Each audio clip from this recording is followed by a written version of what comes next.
Mr. Chairman, this is Dr. Hodkinson. I just wanted to let you know I'm standing by. Oh, okay. Well, we would love to hear from you. The floor is yours. Thank you very much. I do appreciate the opportunity to address you on this very important matter. What I'm going to say is lay language and blunt. It's counter-narrative, and so you don't immediately think I'm a quack. I'm going to briefly outline my credentials so that you can understand where I'm coming from in terms of knowledge base in all of this. I'm a medical specialist in pathology, which includes virology. I trained at Cambridge University in the UK. I'm the ex-president of the pathology section of the Medical Association. I was previously an assistant professor in the Faculty of Medicine doing a lot of teaching. I was the chairman of the Royal College of Physicians of Canada Examination Committee in Pathology in Ottawa. But more to the point, I'm currently the chairman of a biotechnology company in North Carolina selling a COVID-19 test. And you might say I know a little bit about all of this. The bottom line is simply this. There is utterly unfounded public hysteria driven by the media and politicians. It's outrageous. This is the greatest hoax ever perpetrated on an unsuspecting public. There is absolutely nothing that can be done to contain this virus, other than protecting older, more vulnerable people. It should be thought of nothing more than a bad flu season. This is not Ebola. It's not SARS. It's politics playing medicine, and that's a very dangerous game. There is no action of any kind needed other than what happened last year when we felt unwell.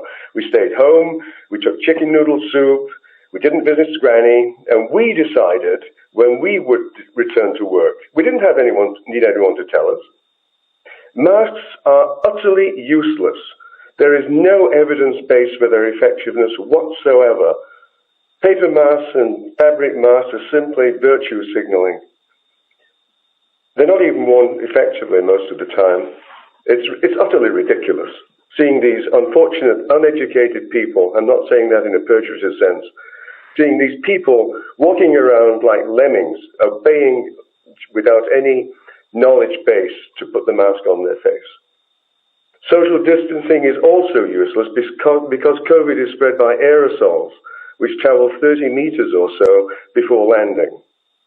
And closures have had such terrible unintended consequences.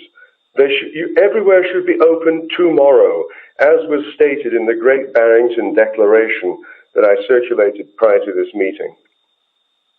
And a word on testing. I do want to emphasize that I'm in the business of testing for COVID. I do want to emphasize that positive test results do not, underlined in neon, mean a clinical infection. It's simply driving public hysteria, and all testing should stop unless you're presenting to hospital with some respiratory problem. And I would remind you all that using the province's own statistics, the risk of death under 65 in this province is 1 in 300,000. 1 in 300,000. You've got to get a grip on this. The scale of the response that you're undertaking, with no evidence for it, is utterly ridiculous, given the consequences of acting in a way that you're proposing. All kinds of suicides, business closures, funerals, weddings, etc., etc. It's simply outrageous. It's just another bad flu. And you've got to get your minds around that. Let people make their own decisions. You should be totally out of the business of medicine. You're being led down the garden path by the Chief Medical Officer of Health for this province. I'm absolutely outraged that this has reached this level. It should all stop tomorrow. Thank you very much.